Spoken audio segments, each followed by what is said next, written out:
8장 1절까지 교독하도록 하겠습니다. 사도행전 7장 54절에서 8장 1절입니다.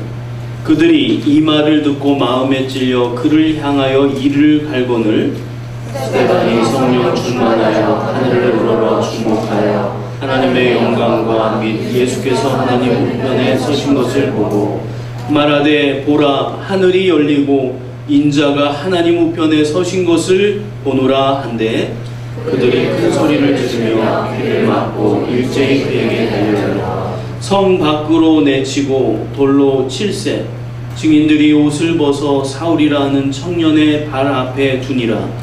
그들이 돌로 스데반을 치니 스데반이 부르짖어 이르되 주 예수여 내 영혼을 받으시옵소서 하고 무릎을 꿇고 크게 불러 이르되 주여 이 죄를 그들에게 돌리지 마옵소서.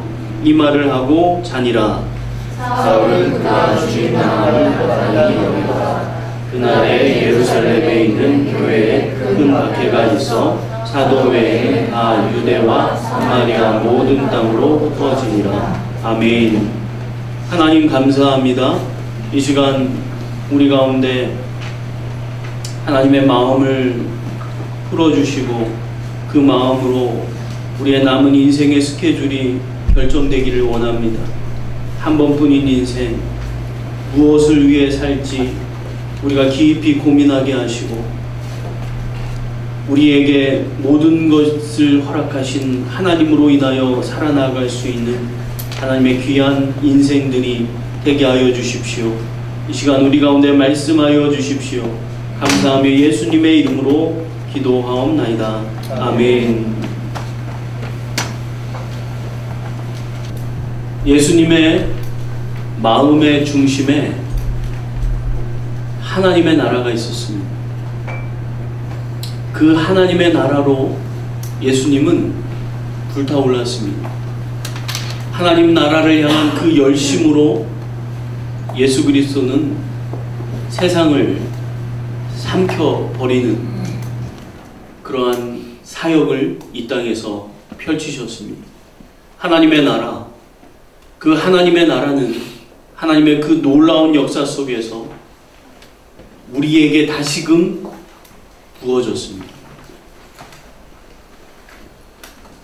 예수님께서 이 땅에 오셔서 하나님의 나라를 선포하시고 그리고 하나님의 나라의 확장을 위한 사역을 하시고 이 땅을 떠나면서 하나님의 나라를 위임하며 가셨습니다.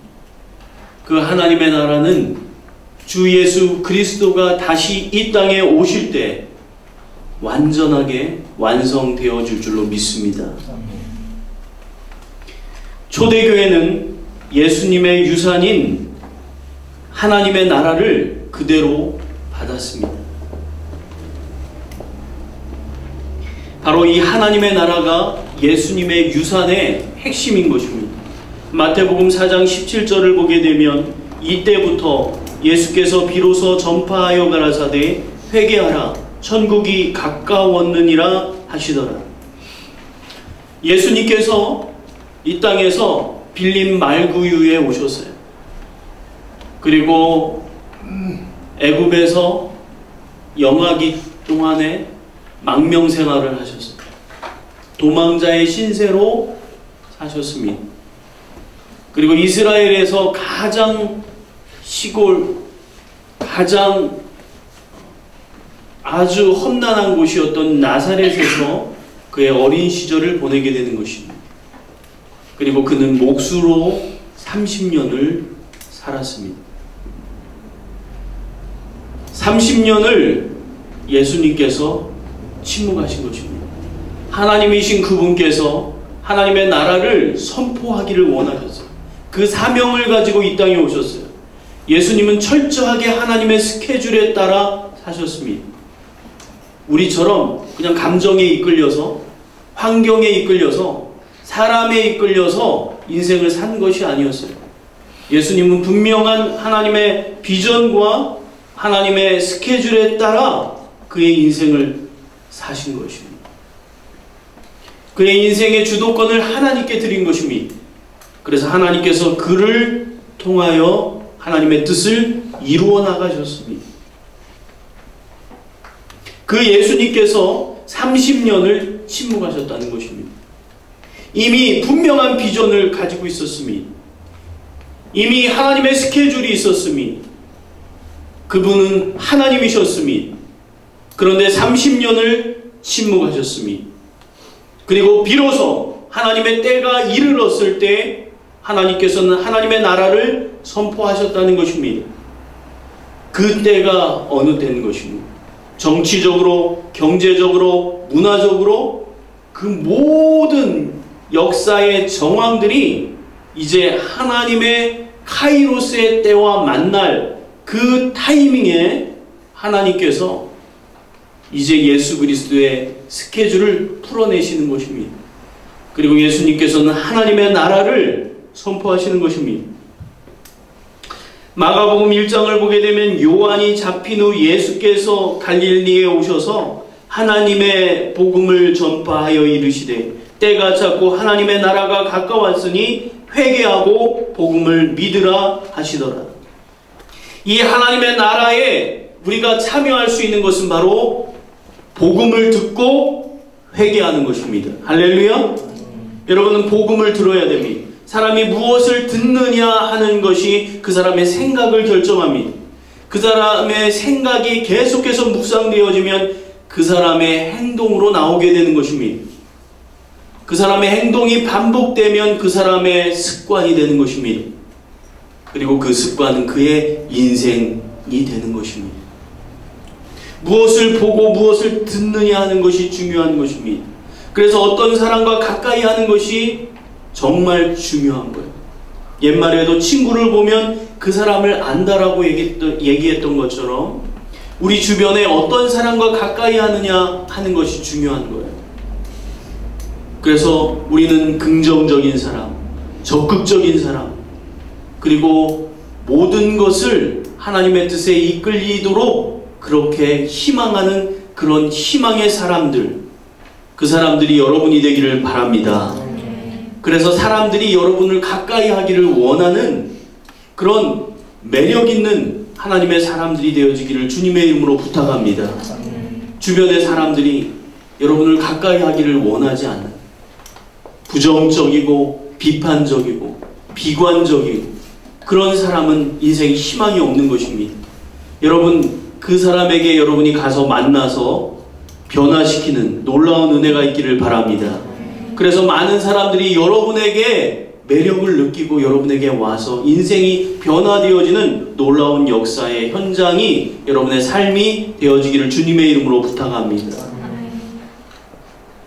하나님의 복음을 가진 자는 그런 인생으로 바뀌는 거예요. 절망에서 희망을 바라보게 만드는 것입니다. 복음을 가진 자는 죽음 가운데서 생명을 바라보는 것입니다. 어두운 가운데 빛이 되어지는 것입니다. 그것이 복음의 사람인 것입니다. 하나님의 나라의 확장은 예수 그리스도의 정체성을 드러내는 것입니다. 누가복음 4장 43절을 보게 되면 예수께서 이르시되 내가 다른 동네에서도 하나님의 나라 복음을 전하여야 하리니 나는 이 일로 보내심을 입었노라 하시고, 예수님은 자신의 보내심의 분명한 이유를 알고 있었습니다. 예수님이 이 땅에 보내신 바 되어진 분명한 목적을 예수님은 갖고 계셨습니다. 그것은 무엇입니까? 하나님 나라의 복음을 전하기 위해 하는 것입니다. 하나님 나라의 복음을 전하기 위해. 하나님의 나라가 무엇인데 예수님의 중심에 있었고 그것을 위해 예수님이 사셨습니다. 여러분은 무엇으로 삽니까? 어떤 책에 보면 여자는 무엇으로 사는가? 남자는 무엇으로 사는가? 인생은 무엇으로 사는가? 여러분, 많은 철학자들이 고민하는 거예요. 여자는 무엇으로 삽니까? 여자는 사랑으로 산다고 말합니다. 여자는 사랑을 받게 되면 자신을 사랑하는 사람을 위해 생명을 건다라고 얘기합니다. 자신을 사랑하는 그 사람을 위해 인생을 건다라고 얘기합니다. 여러분, 사람 사이의 사랑보다 하나님의 사랑을 더 경험하기를 주님의 이름으로 부탁합니다. 아멘. 남자는 무엇으로 사는가? 남자는 인정받는 것으로 산다고 말합니다. 남자는 인정받는, 그리고 나를 칭찬해주고 나를 인정하는 그 사람을 위해 생명을 건다라고 말합니다. 자신의 존재의 가치를 인정해주는 사람. 여러분, 사람의 인정을 받기보다 하나님의 인정을 받는 우리 형제들이 되기를 주님의 이름으로 축원합니다. 하나님께 인정받으십시오. 사람의 인정받기보다, 사람에게 사랑받기보다 여러분, 하나님께 사랑받고 하나님께 인정받을 수 있는 저와 여러분 되기를 주님의 이름으로 축원합니다. 인생은 그런 것입니다. 인생은 보이는 행복과 보이는 물질을 위해, 그리고 권력과 명예를 위해 사는 것입니다. 아니, 이것을 조금 더 얘기하면 행복하기 위해 사는 것입니다. 여러분, 그 모든 것에 가치가 있는 거예요. 가치 없는 것이 아닙니다. 귀한 가치예요. 그런데 그것보다 더 높은 가치가 있다는 것입니다. 하나님의 나라입니다. 그래서 예수님은 하나님의 나라를 위해 우리가 갖기를 원하는 그 모든 것을 다 가질 수 있었는데, 얼마든지 누리실 수 있었는데 그것을 내려놓은 거예요. 하나님의 나라와 의를 구할 때 그 모든 것이 우리에게 채워지는 줄 믿으시기 바랍니다. 하나님은 우리에게 필요한 모든 것을 아세요. 우리 자신보다도, 여러분을 사랑하는 부모보다도, 여러분을 사랑하는 그 어떤 누구보다도 하나님은 여러분에게 필요한 것이 무엇인지 그것을 아세요. 그래서 그것을 채워주기를 원하시는 것입니다. 그리고 채워주시기에 충분하신 분입니다. 넘치도록 우리에게 부어주실 수 있는 분이 하나님인 줄 믿으시기 바랍니다. 예수님은 자신의 정체성에 분명하게 이야기합니다. 나는 하나님의 나라의 복음을 전하기 위해 이 땅에 왔다는 것입니다. 하나님의 나라. 나라는 크게 세 가지의 요소가 있습니다. 영토, 주권, 백성입니다. 이 세 가지가 있을 때 나라라고 얘기합니다. 영토가 있는 것입니다. 하나님의 영토, 하나님 나라의 영토는 바로 모든 민족과 모든 세대와 모든 영역인 줄 믿으시기 바랍니다. 모든 족속으로 제자를 삼으라 라고 이야기했을 때 여기에 민족의 개념이 있고요, 영역의 개념이 있고요, 세대의 개념이 있는 줄 믿으시기 바랍니다. 그래서 모든 민족에게 나아가야 합니다. 여러분, 우리가 올해 뉴욕에 간 이유도 거기에 미전도 종족이 약 200민족이 거기에 있는 거예요. 우리가 이제 시립대에 나가서 외국인 유학생을 전도하는 이유도 거기에 수많은 미전도 종족이 시립대 안에 있는 거예요. 캠퍼스 안에 있는 거예요. 모든 영역, 가장 기초적인 에덴의 3대 축복의 영역이 무엇입니까? 가정과 기업과 교회입니다. 가정과 기업과 교회 가운데 하나님의 이 나라를 확장시키는 것입니다. 그래서 교육, 정치, 스포츠, 예술,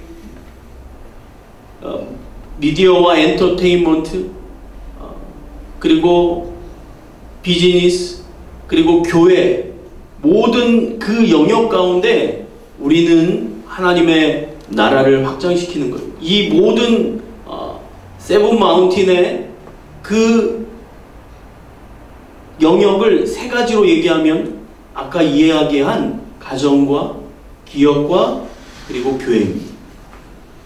그리고 모든 세대입니다.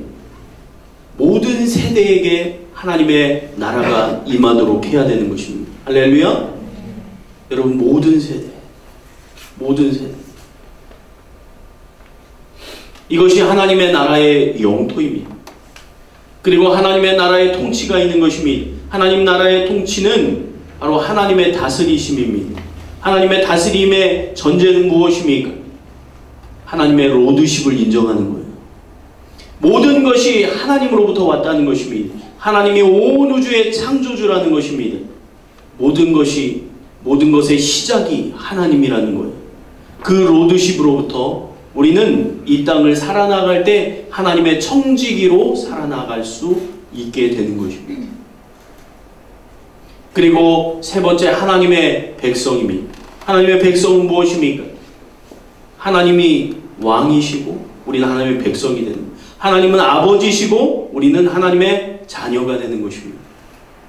그래서 하나님의 그 아버지 되심, 하나님의 그 킹십, 그것을 인정하는, 그리고 우리의 삶 속에 우리는 선십, 하나님의 자녀됨으로 이 땅을 살아나가는, 이것이 하나님의 나라의 큰 그림이에요.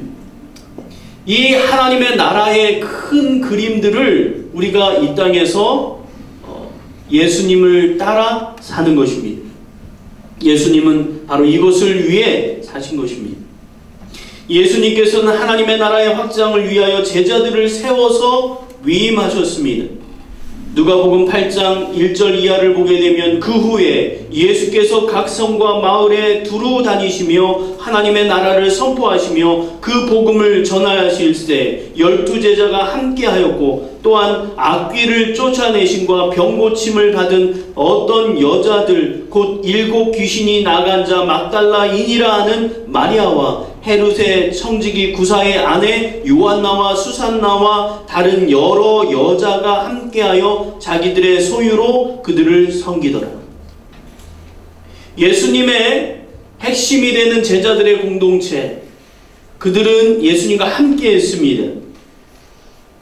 그러면서 하나님의 나라의 중심된 사역을 제자들에게 위임하신 것입니다.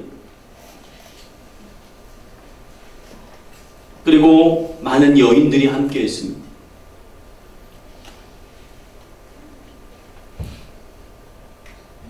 누가복음 9장을 보게 되면 예수께서 12제자를 불러 모으사 모든 귀신을 제어하며 병을 고치는 능력과 권위를 주시고 하나님의 나라를 전파하며 앓는 자를 고치게 하려고 내보내시며, 할렐루야.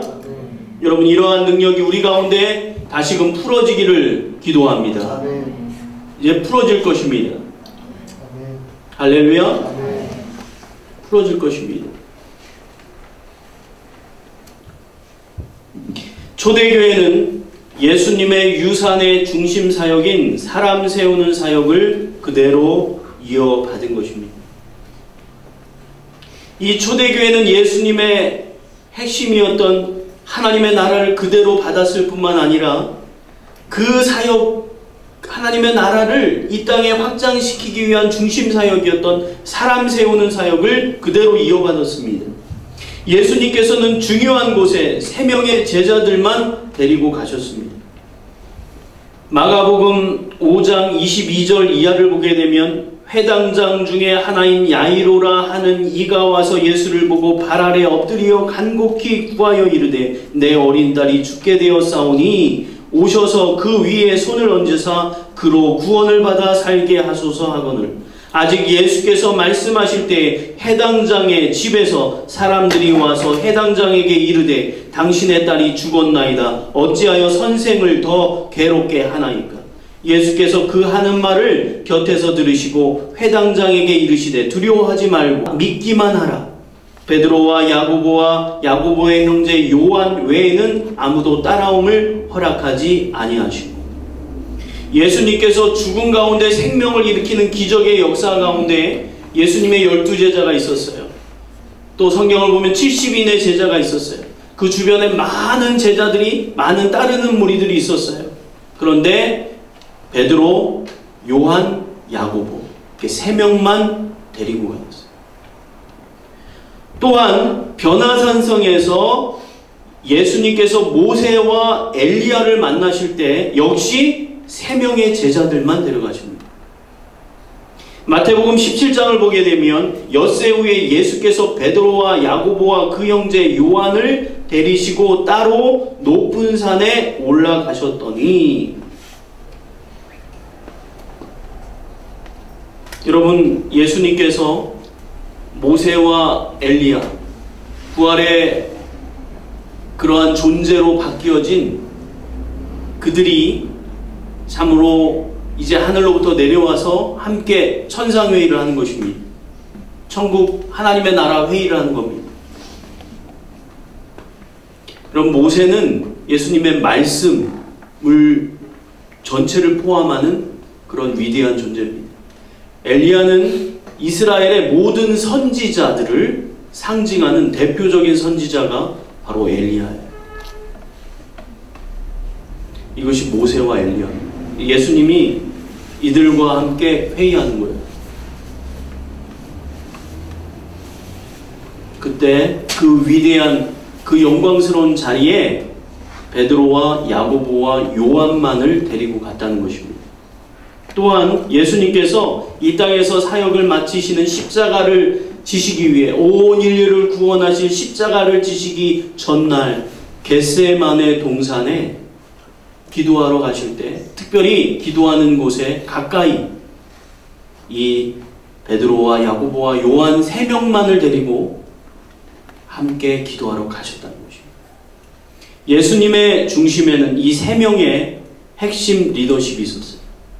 또한 예수님께서는 항상 12명의 제자들과 늘 함께 지내셨습니다. 마가복음 3장 13절 이하를 보게 되면, 또 산에 오르사 자기가 원하는 자들을 부르시니 나온지라, 이에 12를 세우셨으니 이는 자기와 함께 있게 하시고 또 보내사 전도도 하며 귀신을 내쫓는 권능도 가지게 하려 하심이로라. 예수님께서 이 땅에서 사역을 시작하실 때 하나님의 나라를 선포하시면서 회개하라, 하나님의 나라가 가까웠느니라 선포하실 때 바로 12명의 제자를 세운 것이 아니에요. 그를 따르는 수많은 무리들이 있었습니다. 약 1년이 지난 뒤에 그 중에서 12명의 제자를 세운 거예요. 그들의 헌신도를 보고, 그들의 삶의 열정을 보고, 그들의 마음의 태도를 보고, 그 중에서 원하는 사람을 세운 것입니다. 그래서 이 사람을 세우는 사역은 바로 예수님이 원하는 사람을 콜링해서 세우는 것입니다. 그래서 원하는 자들을 세웠는데 그들이 12명이었던 거예요. 예수님께서 그들과 함께 있기 위해서 세웠다는 거예요. 또 전도로 보내기 위해 세웠다는 것입니다. 마태복음 9장 36절 이하를 보게 되면, 무리를 보시고 불쌍히 여기시니 이는 그들이 목자 없는 양과 같이 고생하며 기진함이라. 이에 제자들에게 이르시되 추수할 것은 많되 일꾼이 적으니 그러므로 추수하는 주인에게 청하여 추수할 일꾼들을 보내주소서 하라 하시니라. 예수께서 그의 12제자를 부르사 더러운 귀신을 쫓아내며 모든 병과 모든 약한 것을 고치는 권능을 주시니라. 아멘. 예수님께서 무리를 위하여 제자들을 세우셨어요. 양떼들을 위하여서 목자를 세우셨어요. 추수할 곡식을 위해서 추수할 일꾼들을 세우셨어요. 이것이 12제자예요. 이것이 제자 삼는 사역. 여러분, 세상에서도 얘기합니다. 80대 20의 법칙을 얘기합니다. 80%의 사람을 돌보기 위해 20%의 사람을 세우라는 거예요. 그것을 위해 자신의 80%의 에너지를 20%의 사람에게 집중하라는 거예요. 그러면 이 20%의 사람이 나머지 80%의 사람을 책임진다는 거예요. 이것을 더 한 단계 얘기하면 3%를 얘기합니다. 3%. 세상을 움직이는 사람은 3% 안에 있다. 예수님께서 이 땅에 오셔서 수많은 무리들을 제자 삼으실 수 있었어요.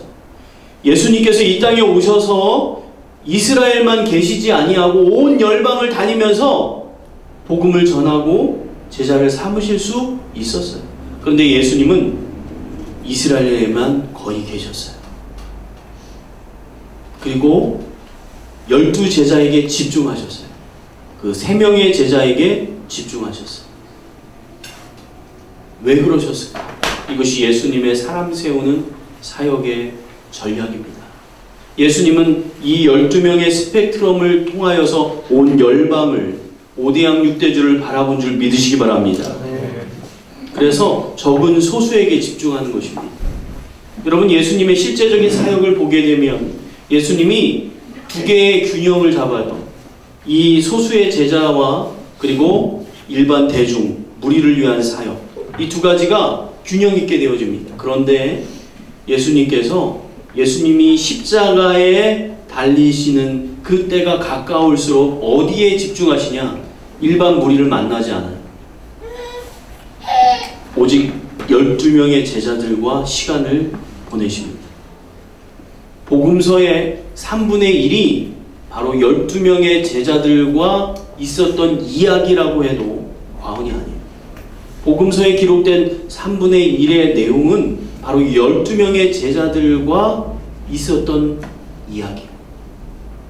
그러니까 이렇듯 예수님은 바로 12명의 작은 소수에게 집중하셨다. 이것이 예수님의 사역의 원리입니다. 여러분, 우리가 이 땅에서 사역하며 이 땅을 살아나갈 때 우리의 모델은 바로 예수 그리스도인 줄 믿으시기 바랍니다. 원오브댐이 아니에요. 예수님은 우리의 롤 모델이자 그 전부인 거예요. 할렐루야. 하나님이 인간의 몸을 입고 이 땅에 오셔서 사역한 3년의 사역의 모델이 우리의 삶의 모델이고 우리의 사역의 모델인 거예요. 우리가 무엇으로 사느냐, 우리가 어떻게 살 것이냐, 그것이 그 안에 고스란히 녹아져 있는 거예요. 할렐루야. 복음, 이 복음으로 우리의 남은 인생이 재조정되는 은혜가 있기를 바랍니다. 예수님께서는 전도를 위하여 70명의 제자들을 세우셨습니다. 누가복음 10장 이하를 보게 되면 그 후에 주께서 따로 70인을 세우사 친히 가시려는 각 동네와 지역으로 둘씩 앞서 보내시며 이르시되 추수할 것은 많되 일꾼이 적으니 그러므로 추수하는 주인에게 청하여 추수할 일꾼들을 보내주소서 하라. 갈지어다 내가 너희를 보냄이 어린 양을 이리 가운데 보냄과 같도다. 예수님께서 70명의 제자들을 둘씩 예수님이 타겟으로 하는 그 도시에 보내신 거예요. 둘씩 보내신 거예요. 그런데 예수님 말씀하십니다. 그들을 축복하시면서 말씀하십니다. 이리에게 보내는 것과 같다. 양을 이리떼에게 보내는 것과 같다. 여러분, 세상이 녹록지 않다는 거예요. 세상에서 사는 것이 만만치 않다는 거예요. 잘못하면 이리떼에게 먹힌다는 거예요. 이리떼에게 먹히는 거예요. 우리의 영혼도, 우리의 삶도, 우리의 인생도 이리떼에게 먹히는 거예요. 세상은 강도 만난 자와 같다는 거예요. 이리떼 가운데 살려면 어떻게 해야 돼요? 양으로 살 수 있습니까? 이리가 돼야 돼요. 그래서 세상은 말합니다. 세상의 논리와 세상의 세계관과 세상의 가치관을 따라 살으라고 얘기하는 거예요. 그게 강요하는 거예요. 너만 유별나게 그러지 말라는 거예요. 세상을 사는 방법이라는 거예요. 이리가 되라는 것입니다. 이번 글로벌 퍼스펙티브 컨퍼런스를 통해서 이것이 재조정되기를 주님의 이름으로 축원합니다. 어떻게 세상에서 사는가를 제가 여러분에게 가르치고 싶었어요. 그런데 아유, 목사님이니까 그렇게 말씀하시지 라고 얘기할 수 없도록, 그렇게 핑계대지 않도록 다 전문가들만 데려왔어요. 삶을 치열하게 살면서 삶 속에 성공한 사람들만 데려왔어요. 이번에 이 글로벌 퍼스펙티브를 통해서 여러분 세상에서 어떻게 뱀처럼 지혜롭고 비둘기처럼 순결하게 살 수 있는지 그 인사이트를 받을 수 있는 시간이 되기를 바랍니다. 그래서 비둘기처럼만 순결해도 안 돼요. 세상을 살아나갈 때 비둘기처럼 순결하면 바보 되는 거예요. 이용만 당하는 거예요. 배신만 당하는 거예요. 뱀처럼 지혜로워야 돼요. 뱀의 머리를 깨신 그 하나님의 그 철장의 권세로 우리는 뱀처럼 지혜로워야 돼요. 그래서 세상이 나를 만만하게 보지 못하도록 오히려 세상을 다룰 수 있어야 돼요. 할렐루야. 세상이 감당할 수 없는 사람, 세상이 감당할 수 없는 사람, 그 사람 뱀처럼 지혜로운 자, 불의한 재물로 친구를 얻는 자입니다. 여러분, 이 땅을 살아나갈 때 우리의 인생 속에서, 우리의 삶 속에서 뱀처럼 지혜롭고 동시에 비둘기처럼 순결해야 돼요. 우리 손에 칼이 들렸을 때는 인정사정 없이 뱀은 용사의 영성이 있어야 되는 거예요. 그러나 우리 가운데 하프가 들리면 우리는 하나님을 찬양하고 화평을 이야기하고 노래할 수 있는 시인의 영성, 그것을 가져야 되는 거예요. 우리는 세상을 향해서 포효하는 그런 사자의 영성과 또한 어린 양처럼 순결한 하나님 앞에 어린 양이 되어진 그런 어린 양의 영성을 가져야 돼요. 할렐루야. 이 거꾸로 되면 안 돼요. 세상에서는 어린 양이 되고 세상에서는 세상의 CEO가 세상에 있는 월급을 주는 자들 앞에는 어린 양이 되고 하란 대로 다 하는 거예요. 교회에서는 사자가 되는 거예요.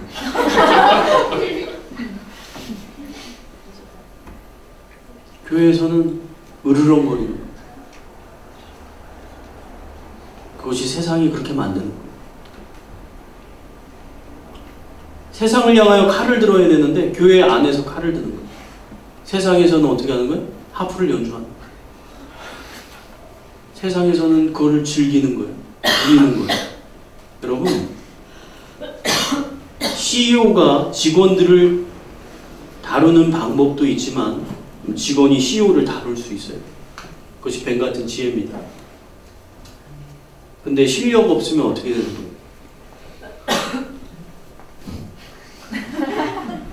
실력이 있으면서 이야기를 해야 CEO를 다룰 수 있어요. 전문성을 가지고 있어야 내가 CEO를 다룰 수 있다니까요. 왜냐하면 어차피 어둠에 잡힌, 그리고 어차피 세상의 가치관에 속한 그러한 존재들이에요. 나는 하나님의 나라의 시민권자로 이 땅을 살아나가면서 다룰 수 있는 거예요. 얼마든지 다룰 수 있는 거예요. 하나님의 나라를 위해서. 그것이 뱀처럼 지혜로운 거예요. 여러분, 이게 바뀌면 안 돼요. 세상에서 사자처럼 포효해야 되는데 세상에서는 어린 양이 돼서 시키는 대로 다 하라는 거예요. 시키는 대로 다 하는 거예요. 그것처럼 미련한 짓이 없어요. 여러분, 월급을 좀 못 받더라도, 연봉이 깎이더라도 여러분 거꾸로 되면 안 됩니다. 여러분, 예수님의 12 제자들을 보면요, 예수님의 12 제자에 어떻게 보면 그들이 세상을 변화시키는 사람이었는데, 예수님이 택한 그 제자들, 그 12명의 제자들은 당시 중상층이었어요. 중상층이었어요.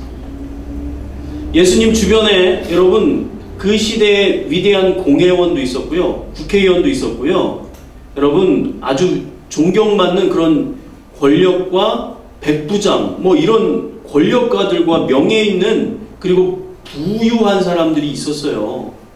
마가의 다락방은 120명이 10일 동안 먹고 잘 수 있는 그런 충분한 재력이 있는 집이었다니까요. 이번에 예루살렘 가면 그 마가의 다락방 가볼 텐데 거기에서 많은 사람들이 사실 숙식을 했어요. 그러니까 그들의 의식주를 다 제공할 만큼 그렇게 능력 있는 집이었어요. 그 외아들이 누구예요?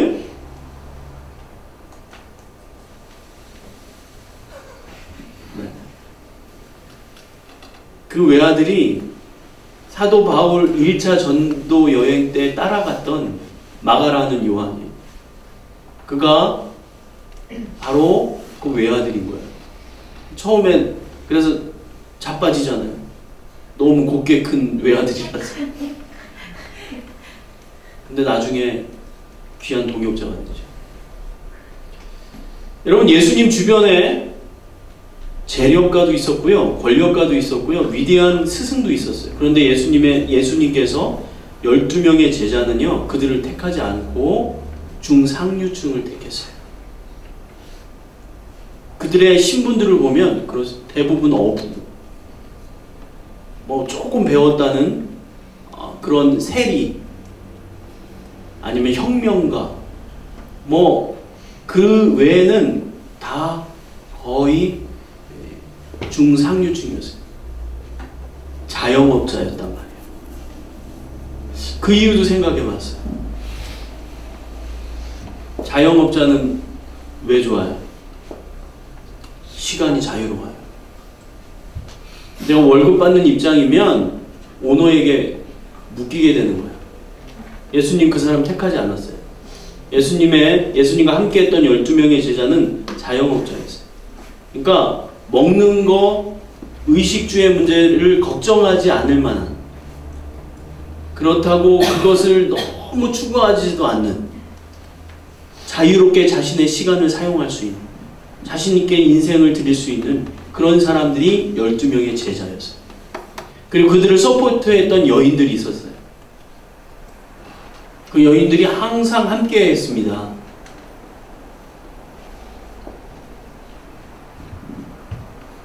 예수님은 이 70명의 제자들을 세우셨어요. 그래서 세상에 보내신 거예요.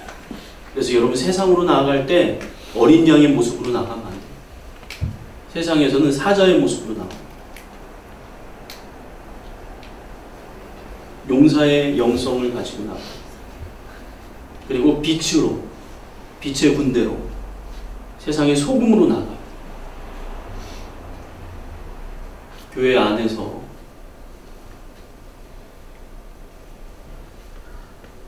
교회는 사자처럼 울부짖으면 곤란합니다. 교회 안에서 칼 휘두르면 곤란한 거예요. 교회 안에서 뱀처럼 지혜로우면 곤란한 거예요.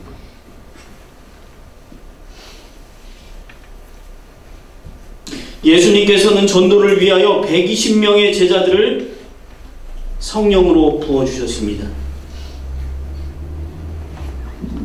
제자들은 예수님의 부활을 경험한 사람이에요. 고린도전서 15장 3절 이하를 보게 되면 내가 받은 것을 먼저 너희에게 전하여 노니 이는 성경대로 그리스도께서 우리 죄를 위하여 죽으시고 장사 지낸 바 되셨다가 성경대로 사흘 만에 다시 살아나사 게바에게 보이시고 12 제자에게와 그 후에 500여 형제들에게 일시에 보이셨나니 그 중에 지금까지 대다수는 살아있고 어떤 사람은 잠들었으며. 여러분, 예수님의 부활의 영광을 본 사람이 500명의 사람들이었어요. 그리고 예수님의 부활을 경험한 거 얼마나 영광스럽습니까? 죽음 가운데 부활하신 예수 그리스도, 그 영광스러운 몸을 바라본 사람이 500명이에요. 그런데 여러분, 마가의 다락방에 끝까지 남아서 기도한 사람, 그 사람은 몇 명이었을까요? 사도행전 1장 14절 15절을 보게 되면 여자들과 예수의 어머니 마리아와 예수의 아우들과 더불어 마음을 같이하여 오로지 기도에 힘쓰더라. 모인 무리의 수가 약 120명이나 되더라.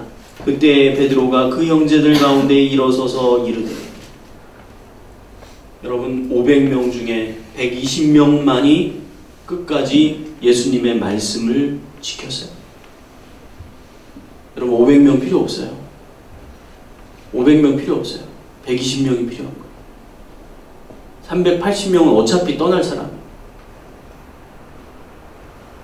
여러분 이 120명 끝까지 예수님의 말씀을 가지고 끝까지 기도함으로 그 말씀에 순종한 자, 어린 양의 모습으로 그저 하라는 대로 끝까지 예수님의 말씀을 붙잡고 순종한 자. 380명은 어디 간 거예요?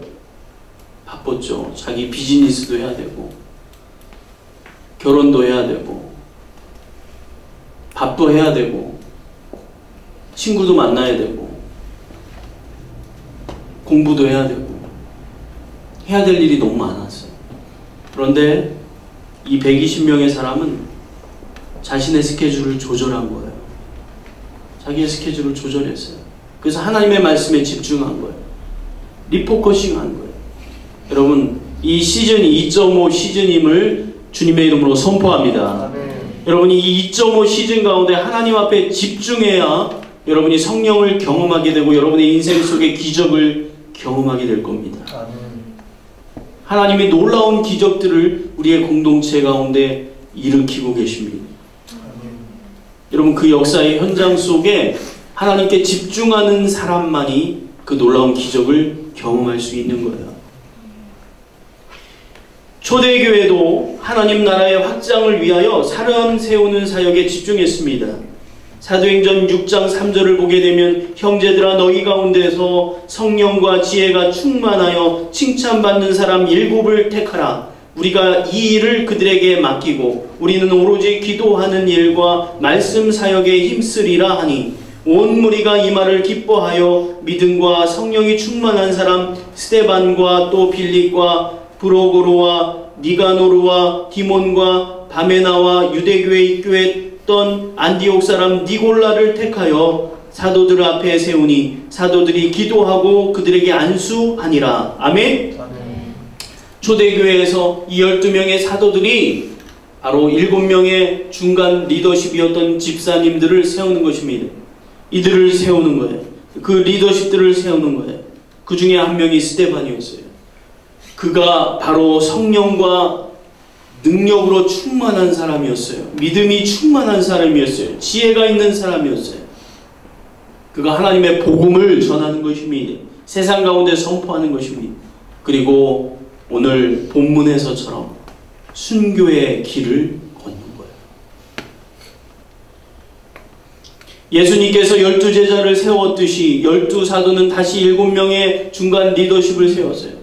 그리고 여러분 12제자들에게 각각의 공동체가 있었다라고 전해오고 있습니다. 마태 공동체, 누가 공동체, 작은 공동체들이 그 제자들 중심으로 있었던 것입니다. 그리고 그 뒤에 또 세워집니다. 속사도가 세워지고 교부들이 세워지고 많은 하나님의 사람들이 계속해서 세워지는 것입니다.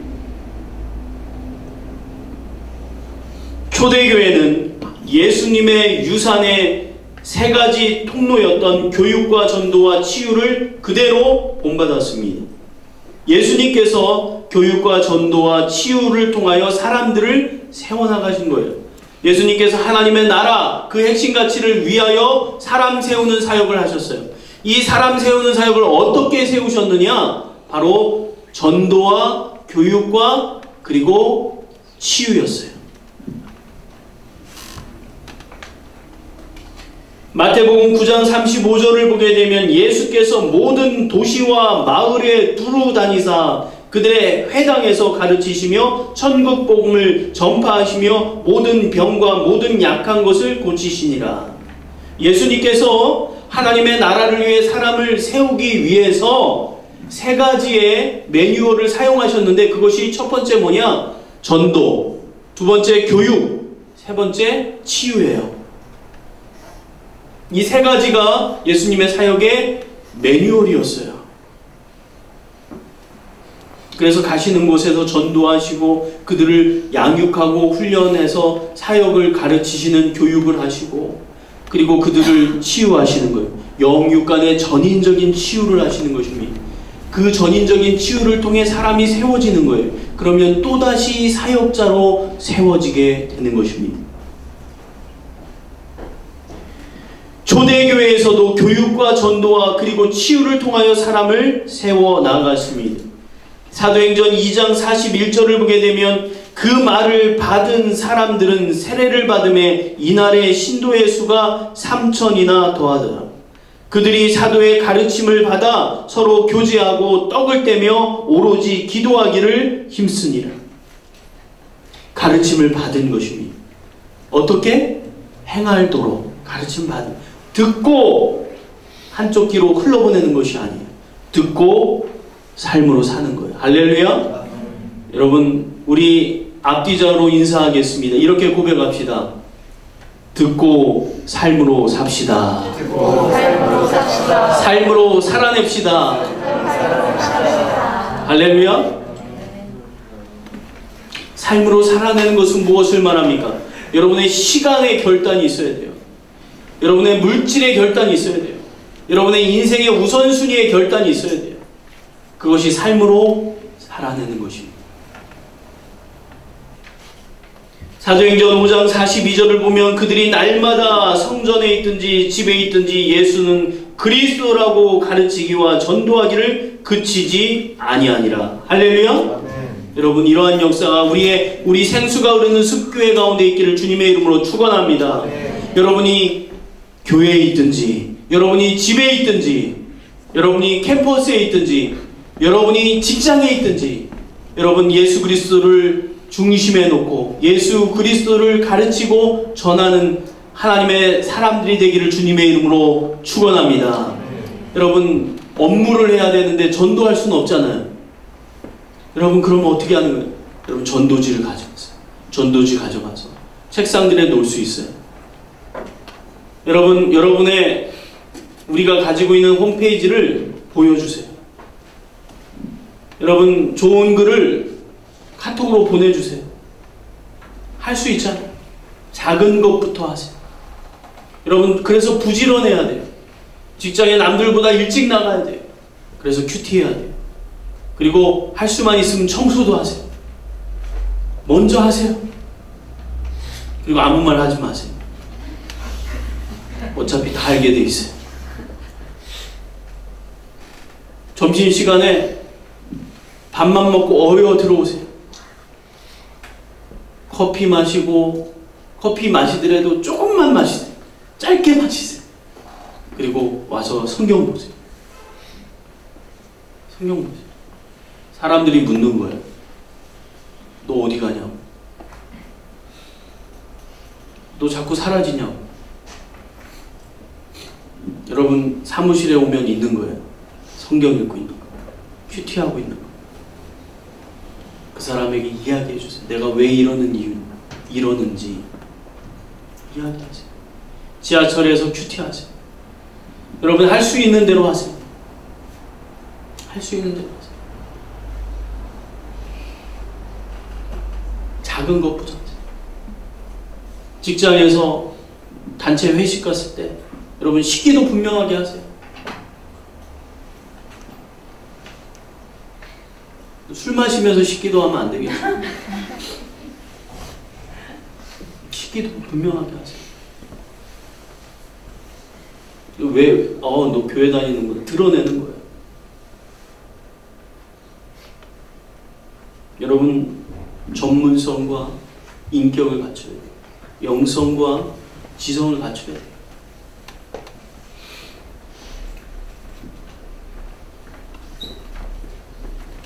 초대교회는 예수님처럼 복음의 인생을 걸었습니다. 예수님은 복음의 인생을 거셨습니다. 마태복음 26장 36절을 보게 되면 아바 아버지여 아버지께는 모든 것이 가능하오니 이 잔을 내게서 옮기시옵소서. 그러나 나의 원대로 마옵시고 아버지의 원대로 하옵소서. 예수님의 기도예요. 다른 사람의 기도가 아니에요. 예수님의 기도예요. 예수님이 하나님의 뜻을 이루기 위해 이 땅에 오셨어요. 그런데 예수님 너무 괴로운 거예요. 그 뜻을 이루기가 너무나 고통스러웠던 거예요. 그래서 예수님 기도합니다. 모든 것이 가능하오니 이 잔을 내게서 옮기십시오. 여러분, 우리도 이러한 마음이 있어요. 우리 쉽지 않아요. 하나님의 사람으로 세상을 살아내기가 쉽지 않아요. 세상은 이리때와 같다고 그랬잖아요. 세상에서 뱀처럼 지혜롭게 비둘기처럼 순결하게 살아내기가 쉽지 않아요. 쉽지 않아요. 예수님도 말씀하시잖아요. 쉽지 않아요. 할 수만 있으면 이 잔을 내게서 거두어 달라고 얘기하잖아요. 하나님이신데 너무 고통스러운 거예요. 너무 힘든 거예요. 여러분, 격려를 받으시기 바랍니다. 위로를 받으시길 바랍니다. 여러분이 힘든 이유, 여러분이 갈등하고 혼동스러워하는 이유, 여러분, 예수님도 그러셨어요. 당연한 거예요. 믿음이 없는 게 아니에요. 신앙이 없는 게 아니에요. 당연한 거예요. 그런데 거기서 끝나면 안 돼요. 그냥 혼동에서 끝나면 안 돼요. 그냥 갈등하다 끝나면 안 돼요. 그 뒤에 예수님 뭐라고 기도하십니까? 그러나 나의 원대로 마옵시고 아버지의 원대로 하옵소서. 아멘. 나의 뜻대로 마시고 하나님의 뜻대로 하옵소서. 아멘. 할렐루야. 아멘. 여기까지 가야 돼요. 아멘. 여기까지 가야 돼요. 그래야 세상이 감당할 수 없는 사람이 되는 거예요. 그래야 세상에서 정말 사자처럼 살 수 있는 거예요. 이게 안 되니까 세상에서는 어린 양이 되는 거예요. 교회 안에서는 사자가 되고. 여러분, 우리의 삶 속에서, 우리의 인생 속에서 예수님도 고통스러워 하셨어요. 갈등하셨어요. 여러분의 갈등과 혼동이 당연한 거예요. 그런데 거기에서 끝나면 안 돼요. 그러면 이것도 아니고 저것도 아니고, 이것도 아니고 저것도 아니고.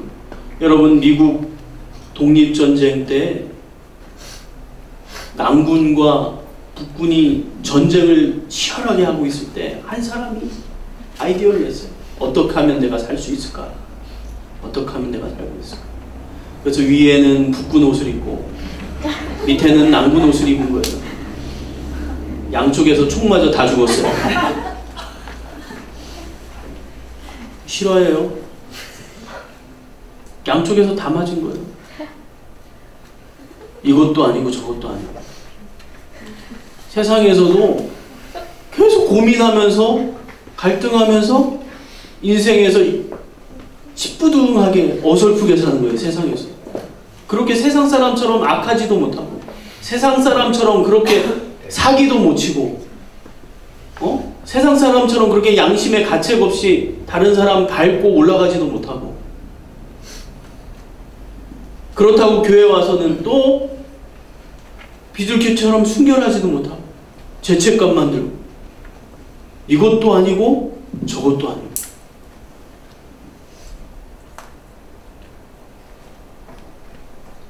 여러분, 분명히 해야 됩니다.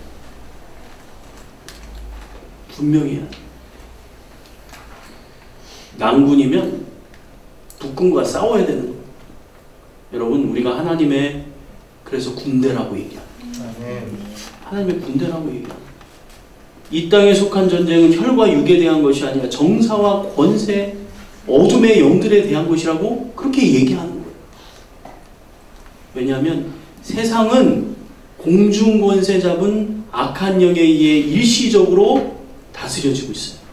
이 세상에 그래요. 이 세상의 정치를 보세요. 이 세상에 지금 흘러가는 것을 보세요.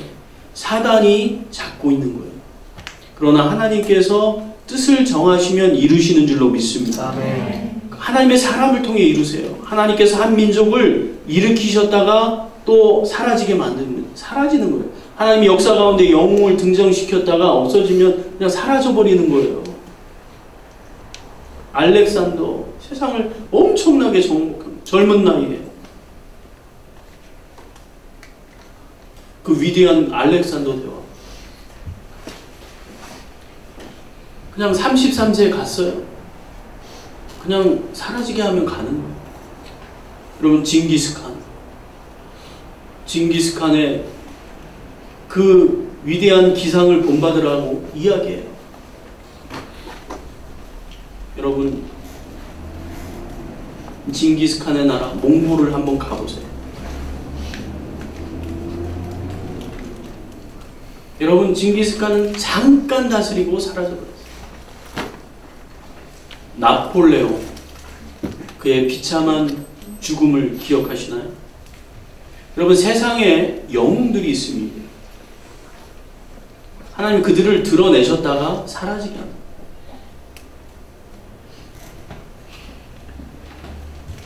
여러분, 우리의 인생 속에서, 우리의 삶 속에서 이 공중권세 잡은 자가 세상을 다스릴 때 우리는 마치 이 세상에서 삶을 살아갈 때 정말 영적 레지스탕트처럼 살아요. 치열하게 살 수밖에 없어요. 그렇게 안 하면 내가 1위가 돼야 돼요. 그렇게 안 하면 세상에서 살 수가 없어요. 같은 1위 때가 돼요.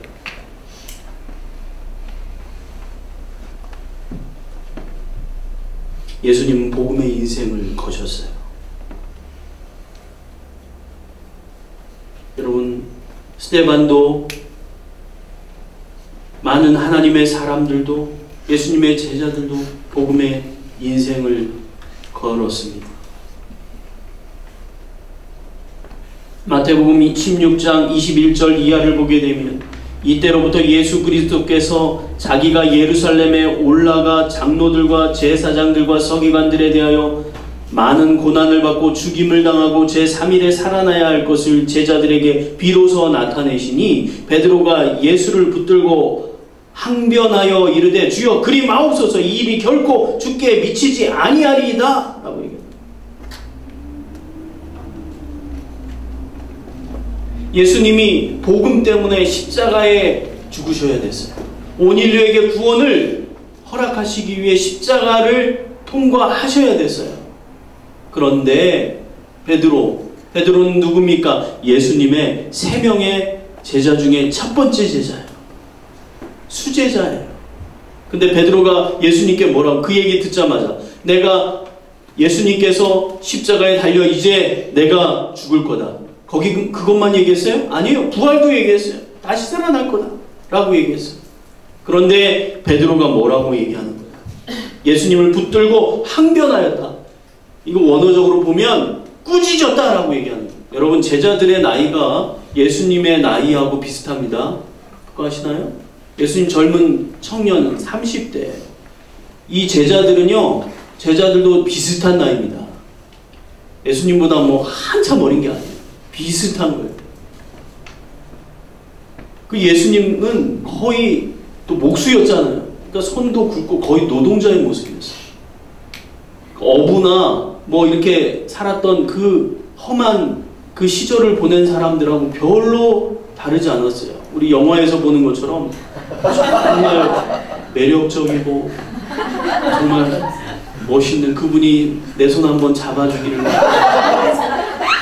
막 키도 막 크고 쌍꺼풀도 있고 머리도 막 샤이니 막 빛나고 막, 그게 아니에요. 예수님에 대해서 성경은 말합니다. 흠모할 것 하나 없었다. 흠모할 것 없었다. 예수님을 잡으러 왔던 가룟 유다와 함께 왔던 그 대제사장의 그 군대가 딱 와서 못 찾은 거예요. 누가 예수님인지를 모르는 거야. 왜? 다 비슷비슷하게 된 거야. 다 시커멓고, 다 비슷한 거야. 다 어부 같은 거야. 다 어부 같고, 다 목수 같고. 이거 못 찾는 거예요. 그러니까 가룟 유다가 입맞춤하기 전까지 모르는 거예요. 그렇게 봐왔어도. 똑같은 옷을 입었다는 거예요. 비슷했다는 거예요. 흠모할 것이 없었다는 거예요.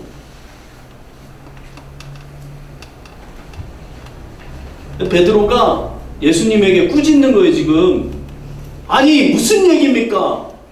본전 생각나는 거야 지금. 본전 생각나. 내가 3년을 예수님 따라다니면서 투자했는데 예수님 무슨 얘기하는 거예요? 이 로마의 압제에서 이스라엘을 해방시켜가지고 내가 영의정, 자의정, 의정 내가 해야 되는데 지금 무슨 말씀하는 거예요? 죽는다니. 아니 지금 젊은 나이에게 할 말입니까? 어? 얘기하는 거예요.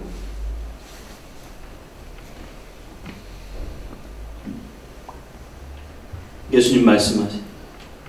사단아 내 뒤로 물러가라. 너는 나를 넘어지게 하는 자다. 하나님의 일을 생각하지 아니하고 도리어 사람의 일을 생각하는도다. 이에 예수께서 제자들에게 이르시되 누구든지 나를 따라오려거든 자기를 부인하고 자기 십자가를 지고 나를 따를 것이니라. 누구든지 제 목숨을 구원하고자 하면 잃을 것이요 누구든지 나를 위하여 제 목숨을 잃으면 찾으리라. 사람이 만일 온 천하를 얻고도 제 목숨을 잃으면 무엇이 유익하리요? 사람이 무엇을 주고 제 목숨을 바꾸겠느냐? 여러분 우리나라에 정말 손가락 안에 드는 재벌, 그 재벌이 죽을 때 얼마나 비참하게 죽었는지 아세요? 손가락 안에 드는 그 재벌이 죽을 때 안 죽으려고 막 얼마나 비참하게 죽었는지 아세요? 온 천하를 얻고. 왜냐하면 아는 거예요. 내가 지옥 가는 걸 아는 거예요. 내가 지옥 가는 걸 아는 거예요. 알아요. 죽을 때 되면 알아요. 내가 천국 가는지 지옥 가는지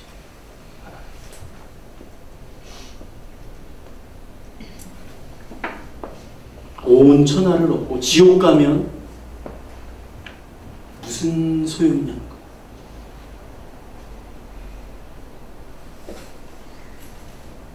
재벌이 되면 뭐합니까? 권력가가 되면 뭐합니까? 수많은 명예 박사학위, 수많은 존경을 받으면 뭐합니까?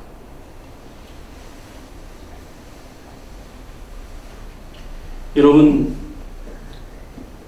예수님의 제자들은 복음의 인생을 걸었어요. 스데반은 사도행전 7장 55절을 보게 되면 스데반이 성령이 충만하여 하늘을 우러러 주목하여 하나님의 영광과 및 예수께서 하나님 우편에 서신 것을 보고 말하되 보라 하늘이 열리고 인자가 하나님 우편에 서신 것을 보노라. 그들이 돌로 스데반을 치니 스데반이 부르짖어 이르되 주 예수여 내 영혼을 받으옵소서. 무릎을 꿇고 크게 불러 이르되 주여 이 죄를 그들에게 돌리지 마옵소서. 여러분 이것이 가능한 얘기예요? 돌 맞고 있는데 그것도 돌도 뭐 자갈로 던지는 게 아니에요. 그냥 뭐 이렇게 한번 보여주는 게 아니에요. 죽이려고 던지는 거예요. 죽이려고 돌로 덩 해서 깨지고 그러는데 그가 저들을 용서하여 그러면서 죽어가는 거예요. 이게 가능한 일이에요.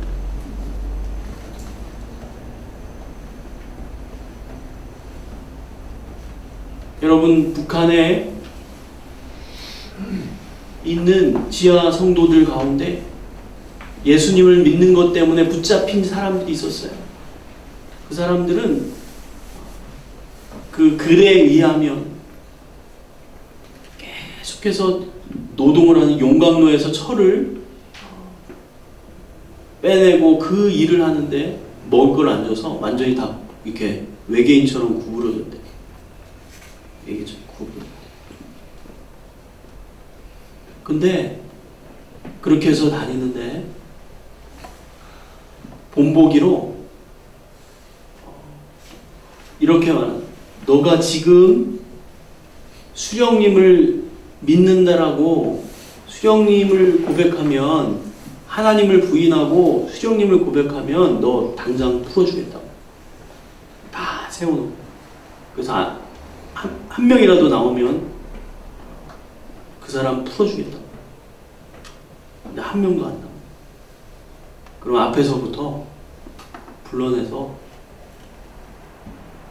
이렇게 밟는 거예요. 완전히 밟아버리고. 그럼 그때 찬양을 한다. 찬양을 한다. 조용히 찬양을 한다. 그러면서 막 미친 듯이 인간이 할 수 없는 짓을 하는 거예요. 여러분, 그들이 왜 그럴까요?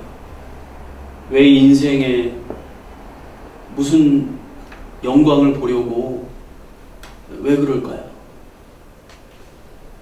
복음의 인생을 거는 거예요. 그들은 천국을 바라보는 거예요. 천국과 지옥이 분명히 있다는 것을 알기 때문에 그들은 그러한 가운데서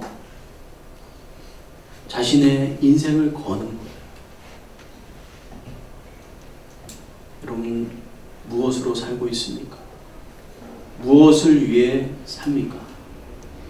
무엇에 인생을 걸고 있습니까?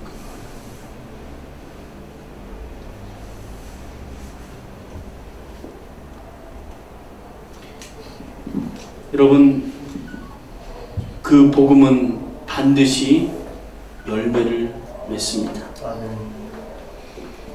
사도행전 8장 4절을 보게 되면 그 흩어진 사람들이 두루다니며 복음의 말씀을 전할세. 사도행전 11장 19절 이하를 보게 되면 그때 스데반의 일로 일어난 환란으로 말미암아 흩어진 자들이 베니게와 구브로와 안디옥까지 이르러 유대인에게만 말씀을 전하는데 그 중에 구브로와 구레네 몇 사람이 안디옥에 이르러 헬라인에게도 말하여 주 예수를 전파하니 주의 손이 그들과 함께 하심에 수많은 사람들이 믿고 주께 돌아오더라. 아멘. 순교자적인 죽음의 씨앗은 반드시 아름다운 열매를 맺게 되는 것입니다. 여러분, 스데반의 죽음이 헛된 줄 알았어요. 그런데 그 열매가 맺어지기 시작합니다. 그 열매는 안디옥 교회였어요. 무명의 그리스도인. 이름도 기록되어 있지 않아요. 그냥 구브로와 구레네 몇 사람, 그냥 그 지역 사람. 그러니까 오늘날로 얘기하면 대전 사람, 강원도 사람 몇 사람이 와서 복음을 전했다. 이런 거예요. 이름도 없어요. 빛도 없어요. 그 몇 사람이 복음을 전했는데 그 복음이 하나님의 손이 함께할 때 놀라운 교회가 형성이 됩니다. 이 안디옥 교회가 형성이 돼요. 할렐루야. 이 안디옥 교회에서 사도 바울과 바나바를 파송하고 그들의 의식주를 다 책임진 거예요. 이 안디옥 교회에서 예루살렘이 어려울 때 예루살렘의 경제적인 서포트를 한 거예요. 이 안디옥 교회는 이방 모든 열방 선교의 베이스 캠프였어요. 이 안디옥 교회는 위대한 선교적인 교회예요. 이것이 안디옥 교회예요. 그 시작은 무명의 그리스도인, 그 시작은 스데반의 순교의 씨앗이었어요. 여러분, 예수님 말씀하십니다. 날마다 우리의 십자가를 져라. 이것은 뭐예요? 날마다 순교하라는 거예요. 날마다 우리의 인생 속에 육신의 정욕, 안목의 정욕, 이생의 자랑을 계속해서 순교자적인 삶으로 치열하게 싸워 이겨내라는 것입니다. 순교자적인 죽음은 언약을 성취하는 거예요. 사도행전 8장 1절을 보게 되면 그날에 예루살렘에 있는 교회에 큰 박해가 있어 사도 외에는 다 유대와 사마리아 모든 땅으로 흩어지니라. 스데반이 순교를 당했어요. 죽음을 당했어요. 그 뒤에 핍박이 더 훨씬 거세진 거예요. 그전에는 핍박이 없었어요. 근데 이 스데반의 순교를 계기로 해서 전 교회와 전 그리스도인을 다 잡아버리라고 하는 그 위대한 명령을 받은 거예요. 그것이 바로 사도 바울이었어요. 그것을 가지고 나아간 거예요. 더 큰 핍박이 오게 된 거예요. 아니, 순교를 했는데 하나님의 놀라운 영광이 있어야 되는데 오히려 더 큰 핍박 가운데 있게 된 거예요. 놀라운 비밀이 있었어요. 사도행전 1장 8절에 오직 성령이 너희에게 임하시면 너희가 권능을 받고 예루살렘과 온 유대와 사마리아에 이르러 땅끝까지 이르러 내 증인이 되리라. 할렐루야. 이 복음이, 이 언약이 성취되는 거예요. 그 거꾸로가 뭐예요? 사도행전 1장 8절의 성취는 사도행전 8장 1절이에요. 그것이 바뀐 거예요. 어떻게 바뀌는 거예요? 예루살렘에 있는 교회에 큰 박해가 있어서 사도회는 유대와 사마리아 모든 땅으로 흩어지니라. 할렐루야. 하나님의 언약이 성취되는 거예요. 그러면서 안디옥 교회가 생기고, 그러면서 로마의 교회가 생기고, 그러면서 계속해서 그리스도인들이 열방으로 디아스포라로 흩어지게 되는 거예요. 복음과 함께. 할렐루야. 그 발걸음은 원하지 않는 발걸음이었어요. 하나님 핍박을 쓰신 거예요. 하나님 고난을 쓰신 거예요. 할렐루야. 고난이 유익인 줄로 믿습니다. 오히려 백합화가 찔려, 가시에 찔릴 때 그 향기가 더 멀리 가는 줄로 믿습니다. 민들레 홀씨가 거센 바람을 맞을 때 그 민들레 홀씨는 저 북경, 저 북한 그 너머로 날아가는 거예요. 여러분, 우리의 인생 속에서 모든 것이 하나님으로부터 온 것인 줄로 믿습니다. 순교자적인 죽음은 언약을 성취한다는 사실을 기억하십시오. 여러분이 인생을 복음에 걸 때 분명히 열매 맺습니다. 할렐루야. 분명히 열매를 맺습니다. 그 열매는 한 지역을 살리고, 한 민족을 일으키고, 한 나라를 하나님께로 이끄는 놀라운 플랫폼이 되는 줄로 믿습니다. 우리 하나님 앞에 나아가며 이 시간 결정합시다. 참으로 한 번뿐인 인생, 우리에게 주어진 인생, 아무것 하지 않아도 흘러갑니다. 여러분, 그것은 하나님으로부터 온 것입니다. 여러분, 무엇으로 살 것입니까? 무엇을 위해 살 것입니까? 여러분, 우리의 인생이, 우리의 삶이 하나님의 복음으로 인해 살고, 복음으로 우리가 살아나가는 아름다운 인생이 되어지기를 원합니다. 우리 이것을 위하여 하나님, 나의 인생이, 한 번뿐인 인생이 복음에 우리의 삶을 걸겠습니다. 우리 이것을 위하여 함께 기도하며 나아갑니다.